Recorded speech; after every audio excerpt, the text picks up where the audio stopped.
sequence, my opponent and I are in opposite fighting stances, and I begin the action by throwing a jab. To counter, my opponent immediately throws a lead round kick toward my head. I block his kick using an outside block, and while he is still on one leg, I step my rear foot up to my lead foot and throw a lead leg push kick to his midsection. The kick completely shatters his balance and sends him backward. While his defenses are still down, I switch my stance by dropping my kicking leg straight to the mat and throwing a rear round kick to his head. When you land this kick clean, there is a good chance that you will knock your opponent out. However, some fighters are tougher than others. If my opponent is still awake, he will most likely continue to retreat backward to avoid my attack. To stay within striking range, I again switch my stance by dropping my kicking leg straight to the mat. Without hesitation, I throw another round kick to his head, this time using my lead leg.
One of the major goals in fighting is to make your opponent pay every time he attacks you. In this section, I demonstrate how to accomplish this by combining strikes with evasion, blocking, and checking techniques. When you're successful, you not only avoid your opponent's attack, but you also break his rhythm by hitting him with an attack of your own. Just as with attacks, the counterattacks at your disposal will depend upon the stance you and your opponent are in. If you have the same foot forward, different counterattacks will be available than when you have the opposite foot forward.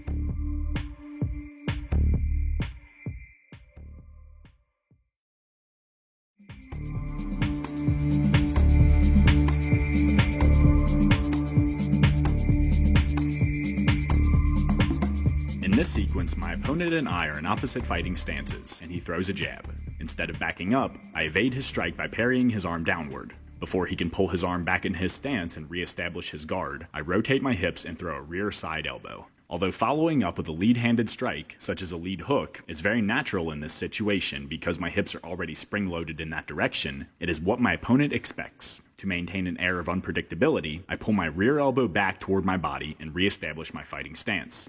Once I have situated my base, I throw a rear knee to my opponent's midsection. It is important to note that this technique can take some getting used to. When most people throw a strike from their left side, they naturally want to follow up with a strike from their right side, and vice versa. Breaking that habit every now and then, and throwing 2 consecutive strikes from the same side of your body is an excellent way to catch your opponent off guard.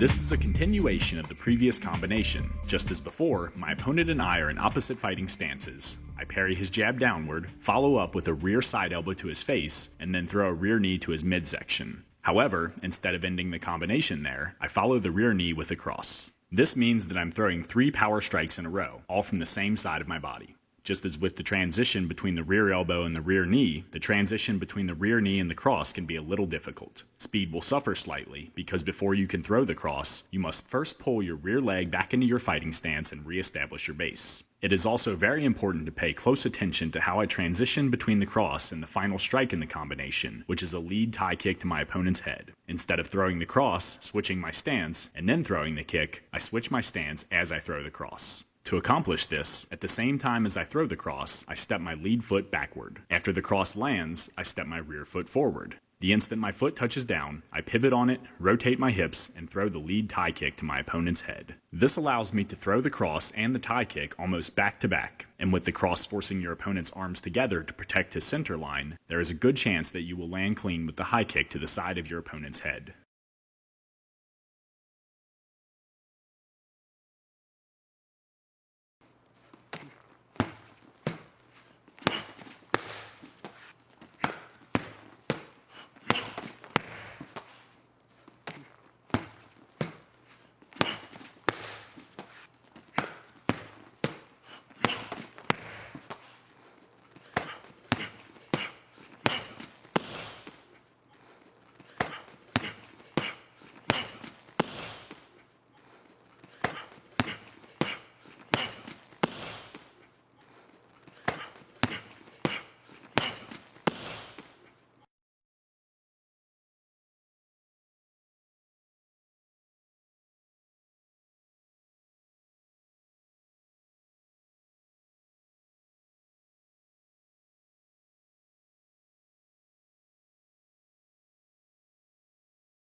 This is another excellent countering combination. With my opponent and I in opposite stances, he begins the action by throwing a rear tie kick to the inside of my lead leg, and I check his kick by lifting my leg and catching his shin with my shin. If your shins are not conditioned, I recommend using shin pads. While my opponent pulls his check kick back into his stance, I drop my foot to the mat, rotate my hips, and throw a cross at his face. This is an exceptionally good counter because a lot of fighters have the bad habit of dropping their hands as they kick. Once I land the cross, my opponent immediately attempts to counter with a rear hook. Instead of backing up to evade his strike, I remain in striking range and block it with my arm. As my opponent pulls his arm back into his stance, I drive forward off my rear foot, rotate my hips, and throw a rear side elbow to his jaw. However, it is important to mention that this last counter must be thrown quickly. If you hesitate, your opponent will most likely pull his arm back into his stance and block your rear elbow strike.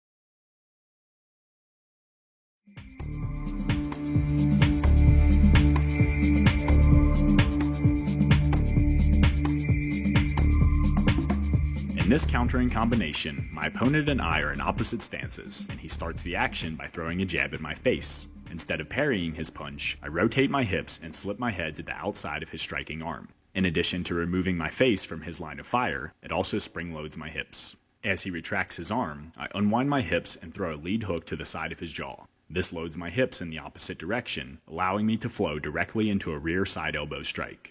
Naturally, the most efficient strike would be to throw a punch or kick with my lead arm or leg. But wanting to keep my opponent guessing, I pull my leg back into my stance, re-establish my base, and then conclude the combination with a rear knee strike to his midsection. As I mentioned earlier, it is good not to fall into patterns, such as throwing a left punch, a right punch, and then another left punch. If you do the same types of combinations again and again, your opponent will eventually catch on and be ready for your attacks.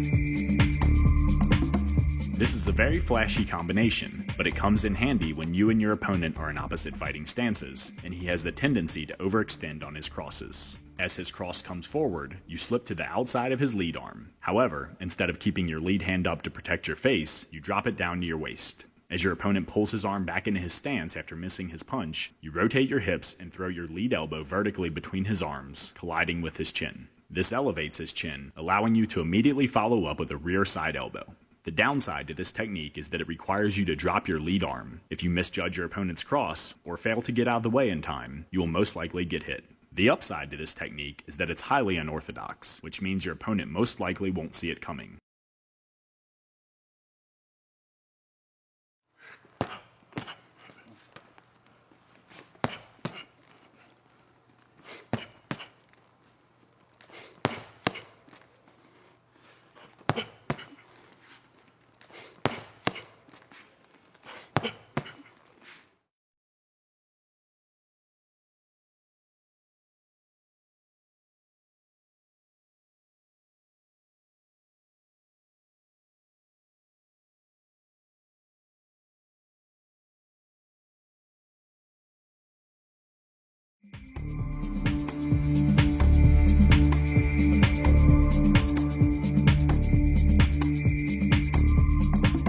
In this sequence, my opponent and I are in opposite stances, and he throws a cross at my face.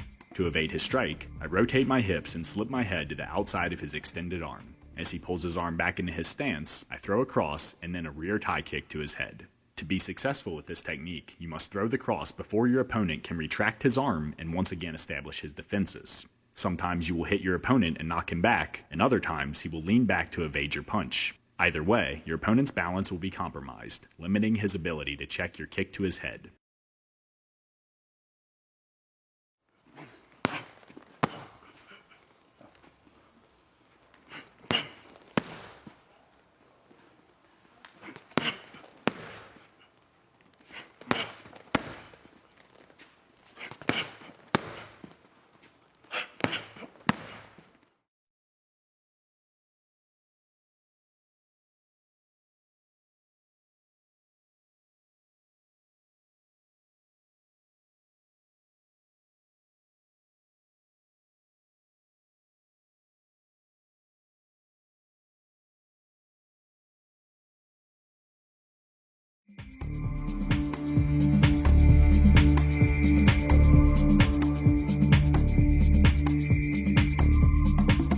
In this sequence, my opponent and I are again in opposite fighting stances, but this time he throws a jab. To evade his strike, I step my lead foot to the outside of his lead foot, rotate my hips slightly, and slip my head to the outside of his arm. In addition to removing my head from his line of fire, my maneuver has also closed the distance between us and spring-loaded my hips.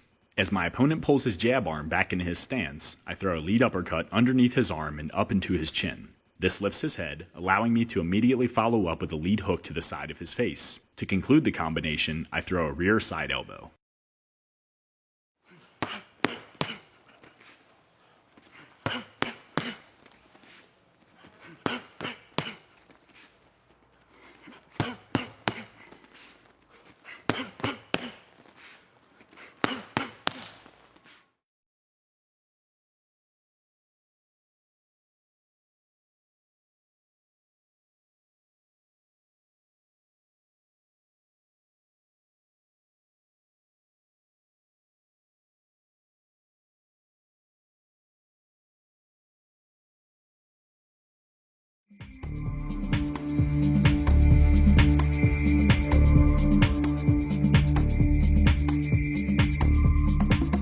In this sequence, my opponent and I are in opposite fighting stances, and he throws a rear front kick in my midsection. To evade his strike, I step my lead foot to the outside of his lead foot, rotate my hips, and push his leg towards the outside of my body using my rear hand. It is important to notice that instead of moving my body to the outside of my opponent's strike, as I demonstrated earlier with both the jab and the cross, I have moved to the inside of his strike. Although this makes me more vulnerable to my opponent's attacks, as long as he is on one leg, it will be difficult for him to muster any real power in his strikes. Before he can drop his foot to the mat and re-establish his base, I rotate my hips in the opposite direction and throw a powerful jab. With my opponent now severely off balance from his missed kick and my jab, I step my lead foot forward and conclude the combination with a rear side elbow strike.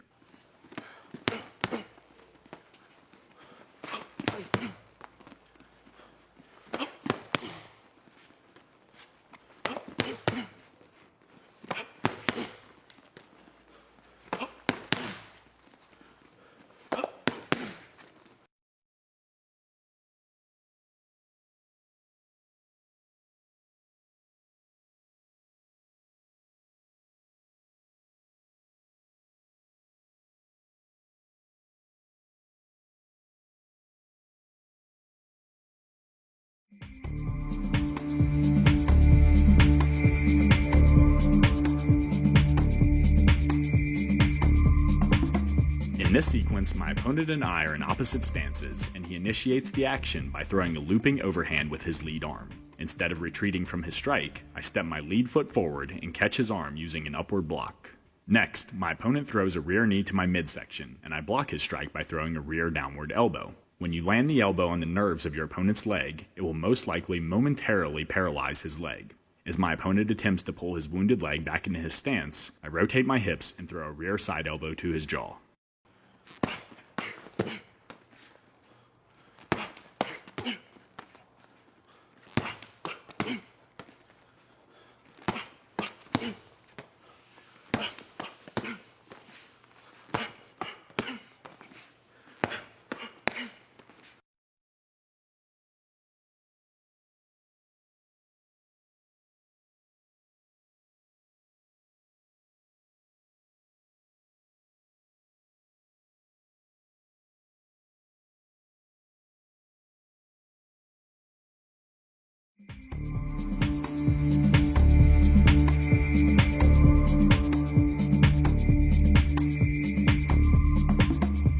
In this sequence, my opponent and I are in opposite stances, and he begins the action by throwing a cross to my body. To block his strike and cause him damage at the same time, I strike his forearm with a lead downward elbow.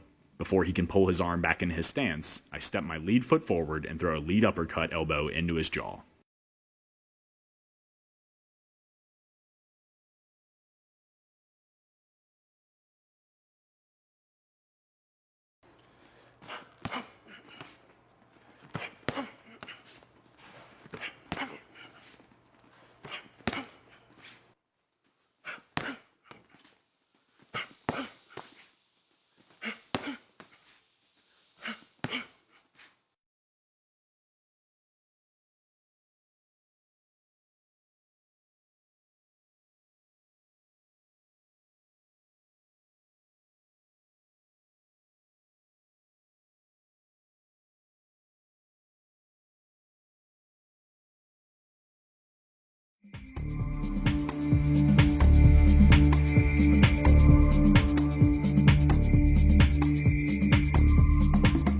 This is an excellent combination when you're up against an opponent who likes to throw looping punches such as overhands. From opposite fighting stances, the pad holder throws a rear overhand and you catch it using a rear high block. Instead of pulling your arm back into your stance after executing the high block, you immediately rotate your hips and throw a rear side elbow into your opponent's face. To be effective with this technique, you must throw the side elbow before your opponent pulls his striking arm back into his stance to protect his face. Next, your opponent attempts to retaliate by throwing another looping punch, this time with his lead arm. Again, you block his shot using a high block, rotate your hips, and throw a side elbow. With your opponent stunned from the 2 elbow strikes, you conclude the combination by throwing 2 consecutive knee strikes, and then back away.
this sequence, my opponent and I are in opposite fighting stances, and he throws across. To evade his shot, I take an outward step with my rear foot, rotate my hips, and move my head to the outside of his arm. However, in addition to slipping his strike, I move my lead arm across my body and place it on the outside of his arm. Before he can pull his arm back into his stance, I unwind my hips and use my lead arm to force his arm across his body. In addition to disrupting his balance, it creates a pathway for me to throw a rear side elbow to the side of his face.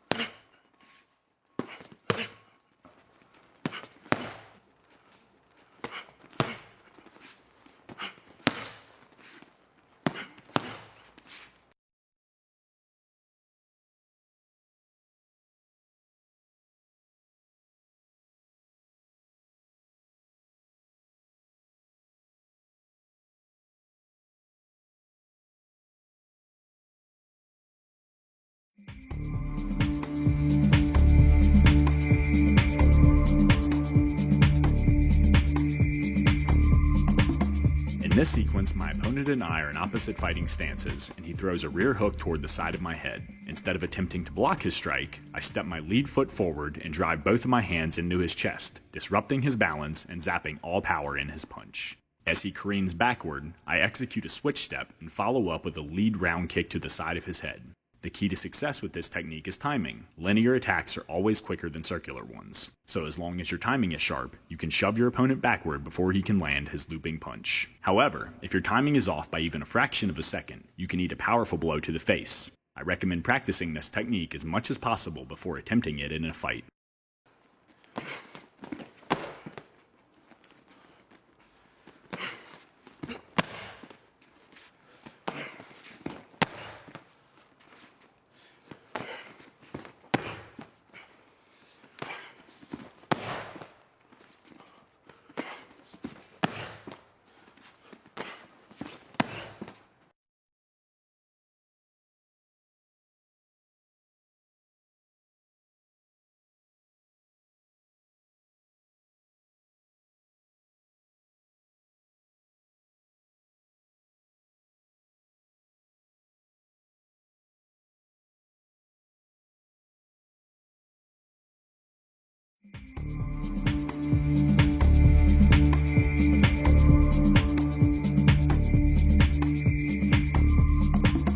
In this sequence, my opponent and I are in opposite stances, and he initiates the action by throwing a rear knee to my midsection. Desiring to remain in striking range so I can counter, I hold my ground and block his knee using a lead downward elbow. As I mentioned before, when you land your elbow to the nerves of your opponent's leg, his leg will most likely become momentarily paralyzed, making it difficult for him to quickly pull his leg back into his stance. As he attempts to recover, I drive the same elbow upward and into my opponent's chin. This lifts his head, allowing me to deliver a powerful rear side elbow to his jaw.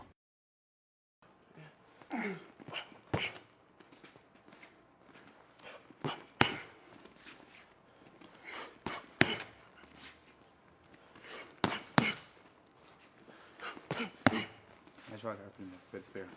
Nice work.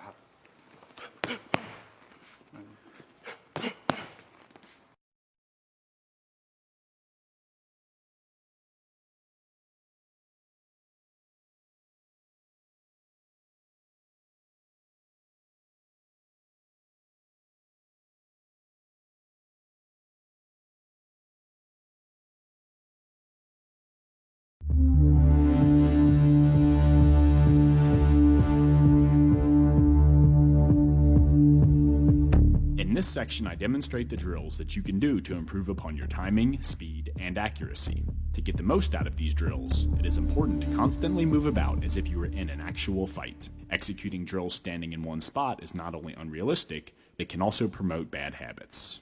Although the drills presented in this section are oftentimes harder to execute than specific combinations, they dramatically increase your ability to capitalize on openings the instant they appear. This is the key to becoming a proficient striker. While throwing a predetermined combination at your opponent will often allow you to land strikes, it is much better to tailor your follow-up strikes based upon your opponent's reaction to the initial strike in your combination. For example, if you launch a combination that involves throwing 2 consecutive low kicks, but your opponent drops his arms to protect the lower half of his body after the first low kick, your best option is to abandon the second low kick and throw a high kick or punch instead. Being able to make these split-second decisions based upon your opponent's reaction takes a lot of time to develop, but practicing the drills presented in this section will steer you in the right direction.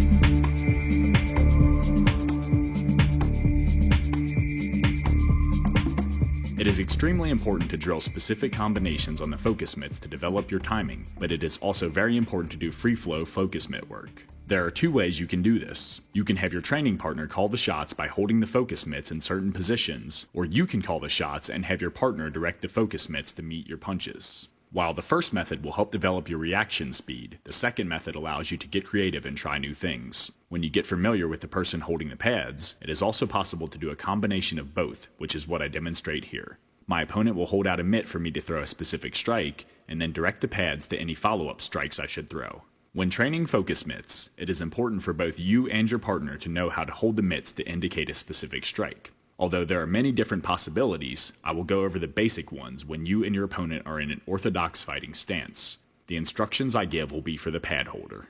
To signal a jab, rotate your left focus mitt over so it is facing your opponent and hold it up at eye level. To signal a cross, rotate the right focus mitt over so it is facing your opponent and hold it up at eye level. To signal a lead hook, point the blade of your left focus mitt at your opponent and hold it up at shoulder level. To signal a right hook, point the blade of your right focus mitt at your opponent and hold it up at shoulder level.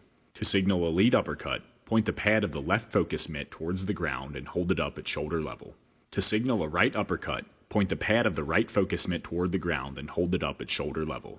To signal a rear hook to the body, hold the back of the left mitt against your left rib so that the pad is facing toward the outside of your body. If your opponent has powerful hooks, you may want to place the right mitt across your body to add extra protection. If you're working with a new partner, it is also important to talk about the type of resistance you'd like. Some people like the pad holder to move the mitts into their strikes, while others like the pad holder to keep them stationary. In addition, if you are a pad holder and plan on throwing strikes for your opponent to evade, make sure not to throw them with full force because the blade of the pad can easily open a cut.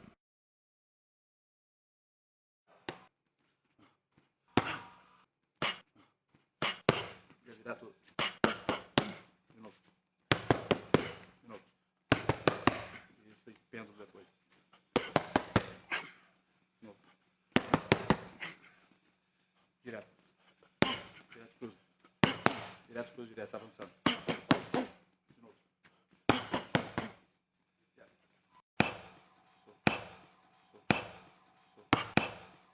Direto, direto, esquivo. Direto, volta, direto. Cruzado no final. Direto, cruzado. Jab. Dois jab direto. Eu vou jogar embaixo, você mata e volta pro direto. Dois jab direto, joga embaixo.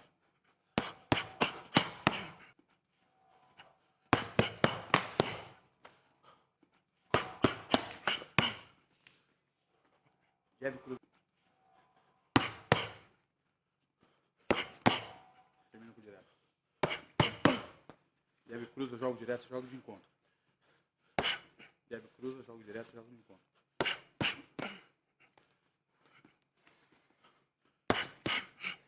Vai jogar. Isso. E volta com o cruzado.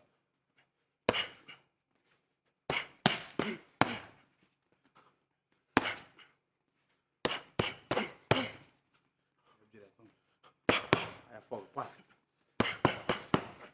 Vai avançando. De novo.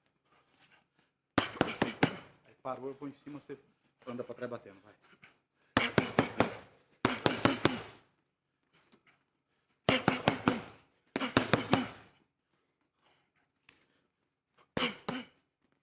Todos os golpes, vai.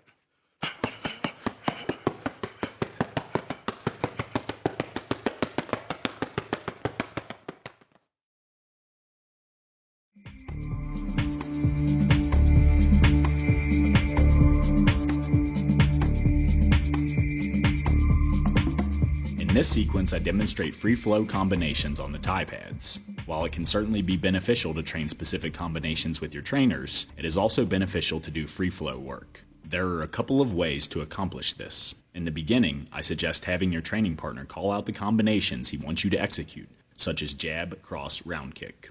This will prevent you from guessing which strike he wants and accidentally kicking or punching an elbow or knee. However, once you get more familiar with his movements, have him simply hold up the pads to indicate a certain strike. This will increase your reaction speed dramatically and make you better at capitalizing on openings the instant they appear in a fight.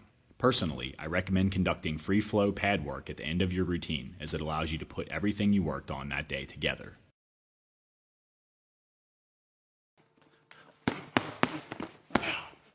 Joelho pulando.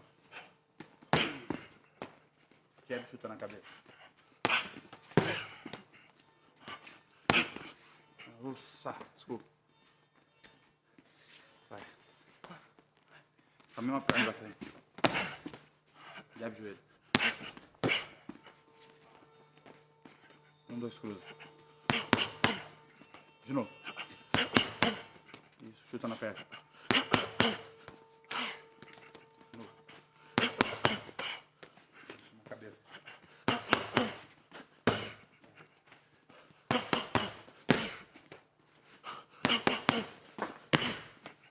Joelho.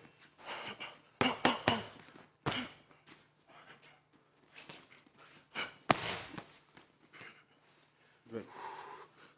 2. Jab. Jab, cruza com a mesma. Isso, de novo. E chuta na cabeça com a outra perna.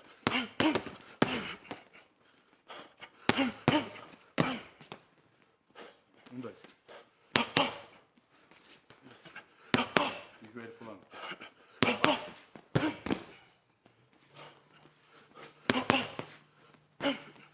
Isso, vai, isso aí.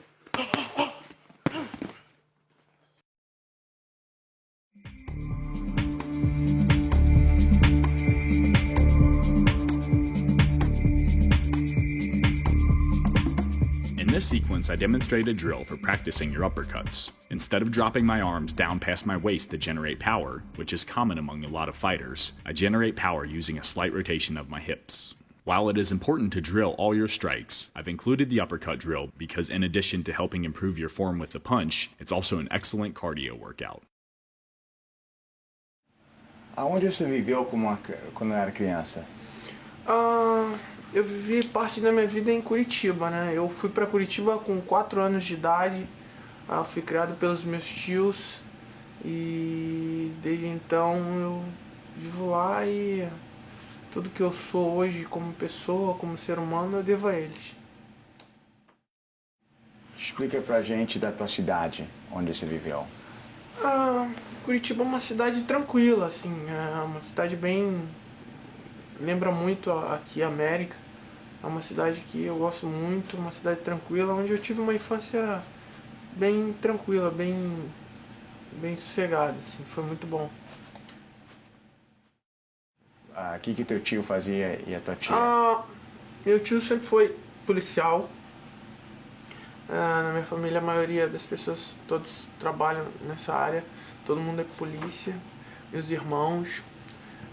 Minha tia sempre ficou cuidando da gente desde criança. E uma vida tranquila, sempre fui assim, tive uma boa educação, meus irmãos me deram todo o amor possível e impossível, e é isso. O que você fazia para se divertir quando era criança? Eu gostava muito de jogar futebol, brincava com os meus amigos, sempre estava brincando, a gente sempre estava fazendo alguma coisa assim para distrair, jogando futebol, jogando videogame, ou brincando de mãe se esconde, essas coisas normais que crianças fazem. Como você começou, como você entrou a treinar taekwondo? Bom, eu comecei no taekwondo do nada, assim. Tinha alguns amigos meus que treinavam E assim, eu não podia pagar academia, então, tipo, eu ia ver eles treinarem. E aí um dia o Messi Kang me deu a oportunidade de treinar, eu ficava lá enchendo o saco dele, toda hora enchendo o saco, aí ele me deixou treinar.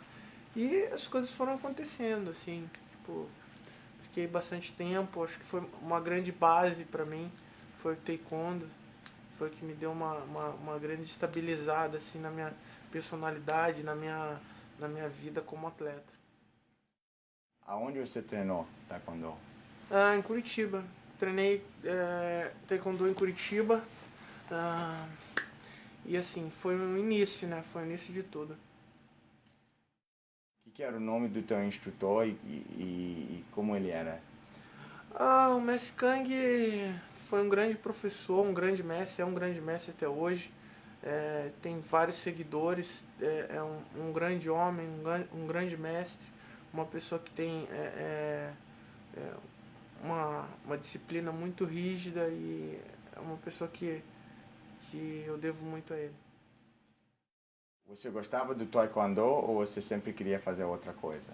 Não, eu sempre gostei, eu sempre amei Taekwondo, assim, foi uma coisa assim que eu sempre gostei de fazer, ter o controle sobre os meus movimentos de perna, sobre as minhas habilidades, que hoje assim é parte do que me salva nas minhas lutas, assim. Eu acho que é uma coisa que eu sou muito grato de ter aprendido.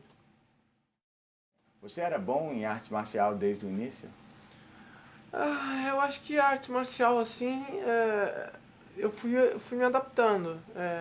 Eu sempre gostei, né? Sempre fui aficionado por arte marcial. E eu acho que, não que eu era bom, mas eu sempre levei jeito. Como você começou a treinar Muay Thai? Como que eu comecei a treinar Muay Thai? Meu irmão de criação, o Tico, ele treinava Muay Thai com o mestre Rubens. E assim, eu sempre tive a curiosidade de ver e tal, e ele não deixava. Algumas vezes eu via ele treinando, ele treinava com os amigos dele em casa, e eu sempre queria treinar junto e tal, e ele não deixava, porque eu era muito novo.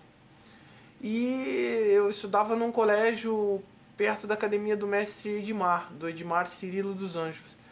E eu passava todo dia para ir para casa, eu passava todo dia em frente à academia dele. E por coincidência tinha dois amigos meus que eu acabei conhecendo no bairro ali onde eu estudava, que é o Israel Gomes e o Rodrigo Vidal.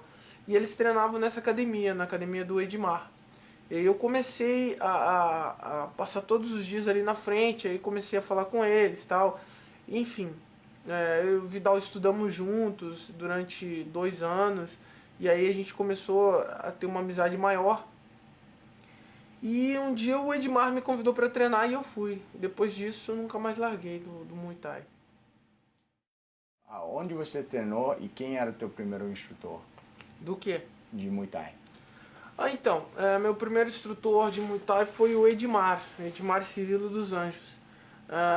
Ele treinava na rua Mauá, na academia dele. O nome da nossa academia era Academia Kickbox.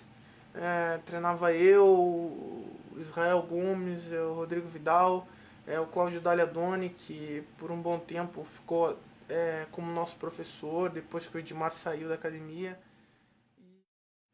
Você competia em Muay Thai nessa idade? Competi bastante. Eu acho que foram uma das coisas que fizeram com que eu me tornasse o campeão que eu sou hoje, foi as competições de Muay Thai, né? Competi bastante na modalidade. Como você começou a treinar Jiu-Jitsu? Eu tinha amigos que treinavam. Jiu-Jitsu na época não era uma luta que todo mundo tinha acesso. Só as pessoas que tinham um poder aquisitivo um pouco maior podiam treinar Jiu-Jitsu, porque o kimono era caro, a mensalidade da academia era cara. E assim, a gente treinava em casa, no prédio de uns amigos meus. eles me convidavam para ir treinar e aí eu ia lá e treinava com eles, assim, e foi onde eu comecei a treinar. Comecei a ter uma base, um pouco de chão, assim, com eles, e as coisas foram acontecendo, né? Quem era teu primeiro instrutor e aonde você começou a treinar? Quando eu comecei a realmente treinar jiu-jitsu, de kimono e tal, foi com o mestre Hélio Soneca, o Sonequinha, que foi para Curitiba e abriu a academia lá, a academia Gracie, e eu comecei a treinar com ele. Tive algumas aulas com o professor Roberto também, que hoje tem academia lá. Tive a oportunidade de treinar para o meu primeiro Vale Tudo, onde eu estreiei com o professor Almir Ramos de Paranaguá, que até a faixa roxa eu treinei com ele, e ele que me estreou no Vale Tudo, né? Como você, então, fala em se você não lembra, como você Bom, começou a treinar? Como que eu treinei, como que eu comecei a treinar na academia Chute Box? Eu treinava com o mestre Noguchi, que era meu treinador na época, meu mestre, e só que ele não tinha a mente aberta para luta de vale tudo, não tinha ainda as intenções de botar a gente para lutar vale tudo. E as coisas foram acontecendo nesse período de tempo. Eu já estava treinando com o mestre Almir Ramos, jiu-jitsu, e já tinha feito algumas lutas de vale tudo com ele. E aí eu recebi um convite do Rafael Cordeiro para treinar na Shootbox. E acabei indo, e foi onde as coisas foram acontecendo. Como o treinamento da Shootbox fez você um lutador melhor? Eu acho que a habilidade que o mestre Rafael tinha para ensinar e para desenvolver as técnicas que a Shootbox tinha eram muito fáceis de aprender com ele. Ele sempre foi um grande professor, sempre foi um bom lutador também, então era muito fácil para ele passar isso para mim e para alguns outros lutadores que tinham a cabeça voltada para esse tipo de luta que era o Vale Tudo. E para mim foi muito gratificante. Eu acho que foi fácil aprender, foi fácil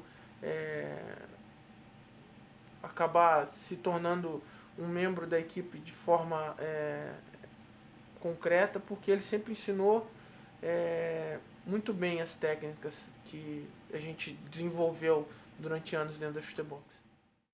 Você pode explicar o tipo de treinamento que você fazia lá? Bom, o tipo de treinamento que eu fazia na academia Shootbox, eu fazia aula com o mestre Rafael, ele me dava aula, pegava 1, 2, 3 horas por dia diária e me ensinava, parava, me mostrava alguns movimentos, alguns posicionamentos, e a gente sempre treinou muito, dava ênfase ao Muay Thai mesmo, muito cotovelada, muita joelhada, joelhada pulando, enfim. Eu aprendi um pouco mais a agressividade do Muay Thai. Com o Rafael eu consegui aprender um pouco mais de como ser agressivo, de não deixar em nenhum momento o meu espírito e o meu foco de luta sair de mim. Aprendi a conviver com várias situações de pressão, aprendi a olhar para o meu adversário concentrado para ir lá e fazer meu trabalho de forma rápida e concreta. Você pode explicar pra gente o tipo de malhação cardio que você fazia? A gente sempre teve nosso preparador físico, que foi o Madison, que é o Madison também, que sempre foi uma pessoa que esteve envolvida com a gente, me ajudou muito. A grande base da minha estrutura física, eu devo isso ao Madison, que é uma pessoa que está sempre me ajudando, tá sempre comigo. Descreve o que arte marcial é para você. O que é arte marcial pra mim? A arte marcial é disciplina, autoconfiança e respeito. Acho que isso que define a arte marcial pra mim. Qual foi o que você gostava mais e que você adaptou mais rápido? Eu acho que foi o taekwondo. Acho que o taekwondo foi a que eu mais me identifiquei na época. E com o tempo as outras foram sendo mais fácil, né? Depois que você tem um certo domínio de uma arte marcial, as outras ficam um pouco mais fáceis. Eu tive a oportunidade de treinar capoeira também, com o mestre Sergipe, treinei Hapkido.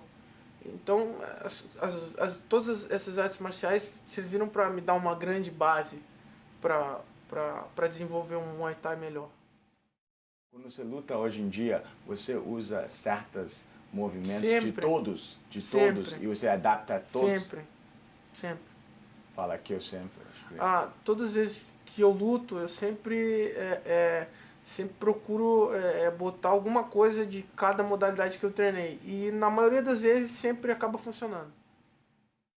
O que é do teu estilo de luta que faz você ser um campeão tão forte e domina tanto? Que é que faz isso? Eu acho que é a minha disciplina. Eu acho que o que me faz ter grande êxito e na maioria das vezes a vitória, acho que a disciplina, a cumplicidade que eu tenho com o meu treinamento, de estar sempre vendo todas as minhas lutas, revendo. Eu acho que isso que faz com que a gente consiga ter um pouco mais de sucesso.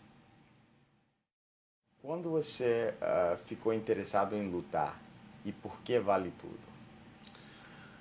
Quando que eu fiquei interessado em lutar? Isso é uma boa pergunta. Foi uma coisa que aconteceu naturalmente. Eu sempre gostei de arte marcial, sempre gostei dos filmes de arte marcial. Eu sou um fã aficionado pelo Bruce Lee, pelo Jack Chan. E assim, o Vale Tudo foi uma coisa que aconteceu. Não foi uma coisa que eu falei, eu quero ser lutador de Vale Tudo. Foi uma coisa que, com a globalização da arte marcial, com a evolução da luta, foi acontecendo, né? Eu acho que foi uma coisa natural, que eu não esperava que ia acontecer. A tua primeira luta de Vale Tudo contra o Luiz Azeredo? Bom, na verdade a minha primeira luta de Vale Tudo foi no Mato Grosso. Eu lutei num circuito contra vários lutadores e na final a luta acabou sendo entre eu e o Moranguinho, Fabrício Morango. Depois disso eu tive outras lutas e estreiei no Meca, que era um evento que era feito pela minha equipe, juntamente com o Joinha, que hoje em dia é meu empresário, e lutei contra o Luiz Azeredo, que foi minha primeira luta. Foi uma luta boa, porque assim, foi o que me deu a base para me tornar hoje um cara que respeita todos os lutadores, um cara que entra focado, independente de qualquer coisa, independente do resultado, está sempre focado no objetivo. Você pode explicar um pouquinho dessa luta, porque eu sei que você não ganhou aquela luta pelos juízes, mas você pode explicar um pouquinho o que aconteceu na luta, o que você lembra que aconteceu? Não me lembro muito ao certo, mas eu sei que, bom, praticamente foi uma coisa, meio que um jogo de interesses. Mas isso faz parte, eu acho que foi válido. O Luiz Azeredo tem todas as glórias por ter me vencido. E foi uma boa luta, eu achei que foi válido a experiência. E parte dessa luta, parte do que aconteceu nessa luta, serviu para que fortalecesse a minha base para ser o campeão que eu sou hoje. Como você entrou pro Chutô? Depois de ter feito algumas lutas no Meca,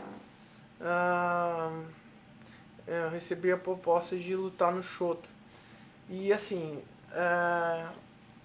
para lutar contra o Hayato, para lutar contra o Tetsuji Kato. E foi uma coisa assim muito rápido, né? Eu tinha que tomar essa decisão rápido. E acabou que a gente conseguiu ir e vencer a primeira luta contra o Tetsuji Kato. E eles ofereceram a luta contra o Hayato Sakurai, achando que o Hayato ia me ganhar, porque ele já tinha ganhado de 6 brasileiros seguidos, né?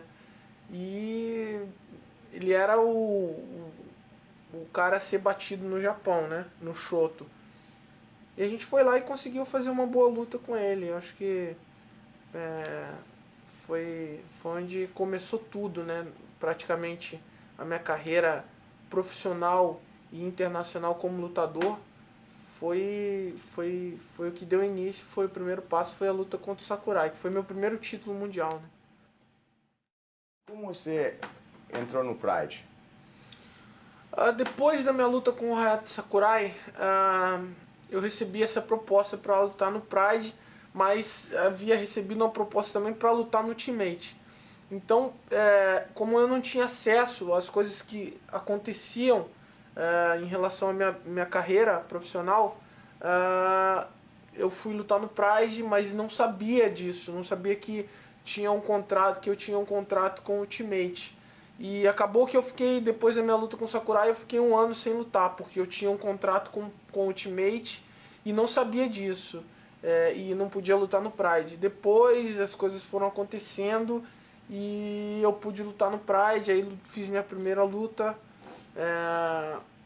E aí as coisas foram tomando o rumo que tomaram. Luta com o Carlos Newton. A minha luta contra o Carlos Newton. Pois foi uma grande luta, né? Carlos Newton, um grande lutador. E assim, depois que eu venci alguns combates no Pride, eles resolveram fazer essa luta contra o Carlos Newton. Foi interessante porque pra mim foi uma grande experiência, né? Foi onde eu realmente botei à prova o meu conhecimento de jiu-jitsu para poder fazer essa luta contra o Carlos Newton, que, na minha opinião, um grande lutador que tem e tinha na época o jiu-jitsu muito mais avançado para lutar no Pride. E graças a Deus eu consegui vencê-lo, consegui ter êxito na luta contra ele. Por que você saiu da Shootbox?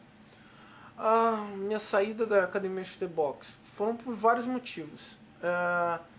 Um dos motivos era que a essência da academia já estava se tornando uma coisa meio que esquecida.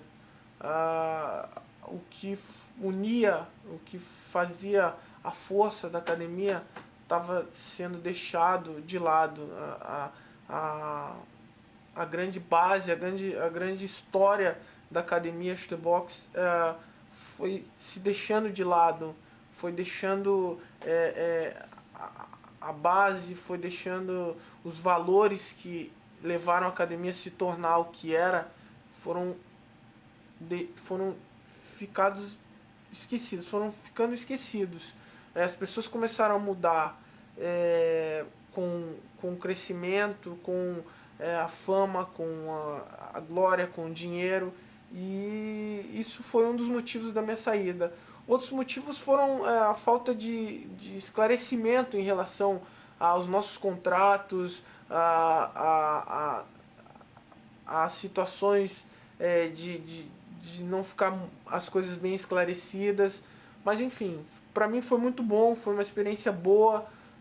Devo muito ao mestre Rafael Cordeiro, ao mestre Odimar, a todos os meus companheiros na época, ao Pelé, ao Vanderlei, ao Nilson, ao mestre Sérgio Cunha. Essas pessoas foram determinantes na minha base dentro da academia Shootbox, e foi bom enquanto durou. Infelizmente hoje é uma academia que perdeu sua essência, perdeu sua base, perdeu a sua característica, que era um Muay Thai. Mas as coisas são assim mesmo. Elas mudam, você tem que estar adaptado às mudanças. How did that hurt you with Pride? Como isso machucou você com Pride quando você saiu da academia Shoot Box? Eu tenho Como uma grande... afetou a tua relação com o Pride? Eu tenho uma grande mágoa em relação ao Pride, em relação a isso, porque independente de qualquer coisa, eu sempre fiz o meu trabalho muito bem feito. Eu tenho responsabilidades, eu sempre tive uma coisa comigo que é fazer o meu trabalho bem feito, independente de onde seja. E eu nunca deixei de cumprir as minhas obrigações em relação ao Pride. E quando eu saí da academia, eu escrevi uma carta pro Pride dizendo que tinha saído da academia, que gostaria de continuar lutando, até porque a minha vida era isso, eu sempre lutei, então o sustento da minha família sempre veio da luta.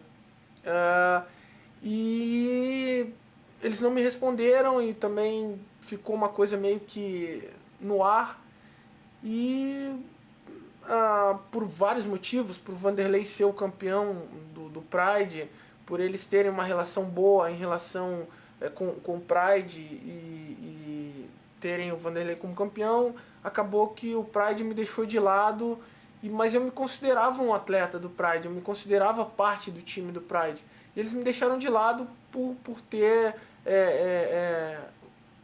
os motivos dele em relação a Chutebox, em relação a Chutebox Pride Chutebox, e infelizmente acabou da forma que acabou, mas estou feliz, acho que foi válido, foi bom ter acontecido tudo o que aconteceu, porque hoje eu estou num lugar onde eu sempre quis estar, que é aqui no Ultimate, sempre fui fã do Ultimate, sempre fui fã das lutas do Royce, quando ele lutava no Ultimate, e sempre me via querendo ser como o Royce, ou lutando no Ultimate como o Don Fry, como o Shamrock, mas aconteceu e hoje eu me vejo como um grande campeão como eles foram, e isso é importante.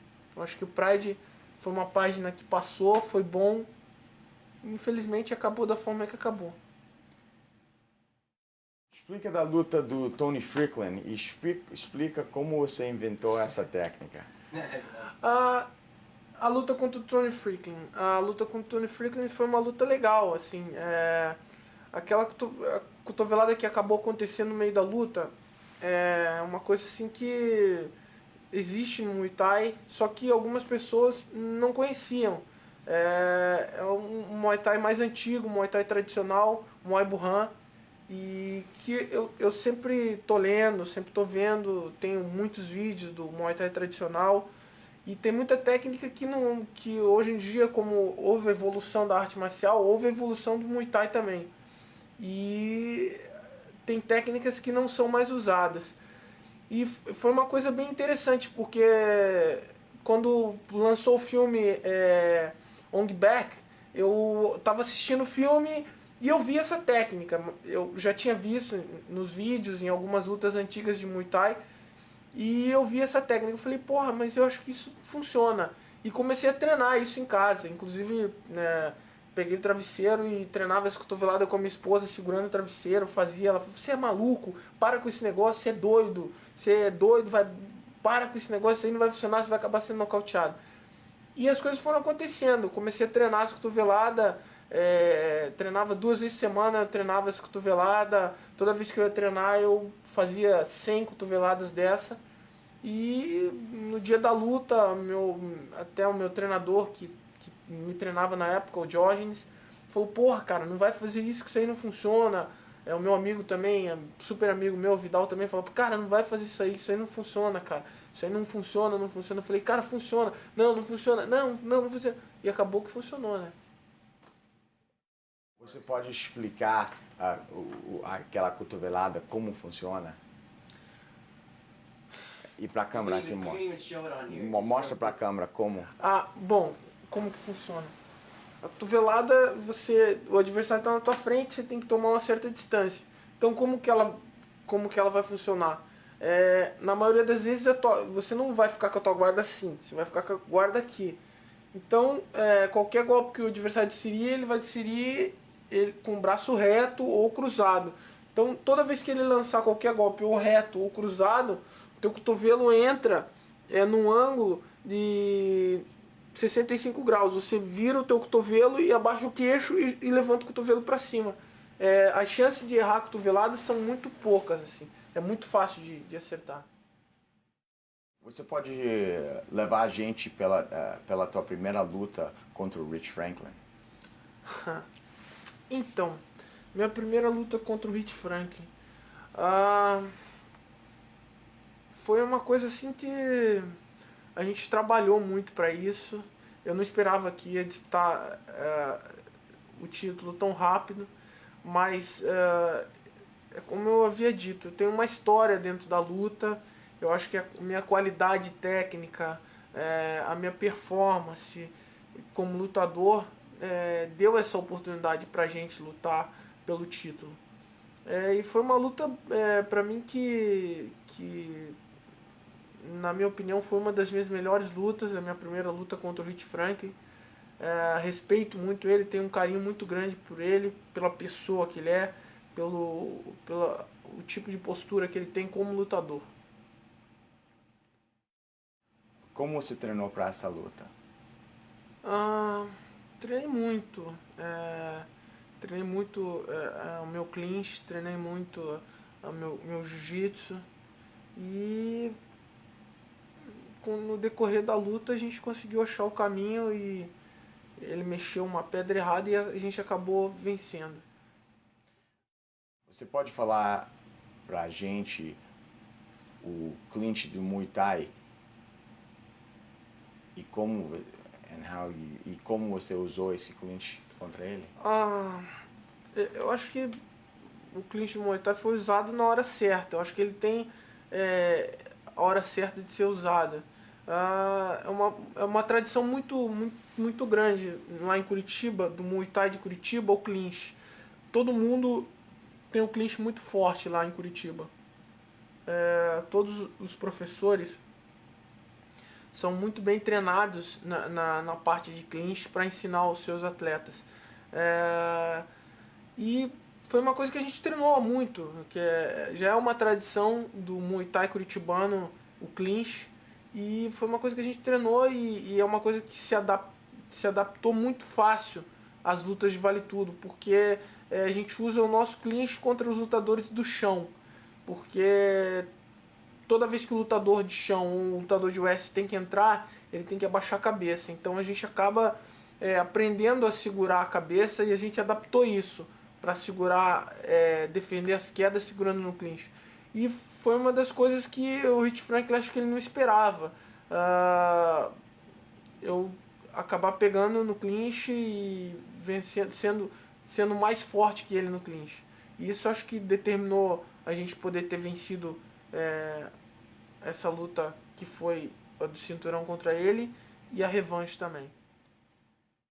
Você pode levar a gente pela luta do Dan Henderson? Lógico, a luta contra o Dan Henderson. A luta contra o Dan Henderson foi uma luta que eu estava aguardando muito, ansioso para fazer essa luta com ele. Até porque o Dan Henderson fez lutas memoráveis com vários brasileiros, venceu vários brasileiros, venceu muitos adversários que têm um grande nome dentro do Mixed Martial Arts. Mas a gente treinou muito, a gente treinou para essa luta, acho que como eu nunca havia treinado. Eu treinei muito bem as defesas de queda, meu treinamento de jiu-jitsu foi intensivo com o Rodrigo, com o Rogério Minotoro, com o Jorge, que é meu amigão, que é um cara que está sempre comigo, com o mestre Silvio Bering, com todas as pessoas que estiveram envolvidas com esse treinamento, o Mauri Bittetti. E a parte em pé a gente treinou muito também. Eu agradeço ao Destaque, que me ajudou muito para essa luta, ao Cesário, que me deu os toques certos aí na parte de mão, ao Diógenes, que nos acompanhou nessa luta aí, que também foi uma pessoa determinante para que a gente pudesse trazer essa vitória. E entrou para a história, né? O Dan Henderson, um grande lutador, um cara que vem de uma equipe forte, que é a Team Quest, e graças a Deus a gente conseguiu vencê-lo. E eu acho que o que me consagrou aí como um dos melhores lutadores do peso foi essa luta contra o Dan Henderson. Você pode falar aqui que era a tua estratégia para essa luta? A minha estratégia era confundir ele, deixar ele explodir o primeiro round, foi o que a gente conseguiu fazer. Explodir, tentar dar o máximo dele no primeiro round. E no segundo round fazer com que o nosso jogo fosse ditado até o final. Foi o que a gente fez. Voltou com o gás todo no segundo round, explodindo para cima dele, e foi o que confundiu, foi o que deixou ele um pouco complicado. Ele está acostumado a trocar de igual para igual com os adversários, e ele acho que encontrou um pouco de dificuldade, porque eu conseguia botar os golpes e sair dos golpes dele muito fácil. Então acho que isso confundiu um pouco ele. Por que você aceitou essa luta com James Irvin no 205? Por que eu aceitei essa luta com James Irvin? Eu acho que eu sou movido a desafios. Eu tava no Havaí com o Rafael, acompanhando ele, que é meu irmãozão, e ia lutar lá, meu companheiro de equipe. E a gente recebeu uma ligação dizendo que eles precisavam, que o Ultimate precisava de mim para que eu lutasse na 205. A gente conversou com os treinadores, os meus treinadores estavam lá, a gente ligou pro Brasil, falando com o resto dos treinadores, olha, tem essa luta no 205, a gente tem exatamente 45 dias para treinar, o que vocês acham? Foram 2, 3 horas de conversa, de pesquisas, e a gente botou em prática tudo que a gente podia ter feito durante esse tempo, e aceitou a luta, um pedido do pessoal também, do Dana, e a gente se viu na posição de mostrar o quanto a gente tá envolvido e o quanto a gente faz parte do time do Ultimate.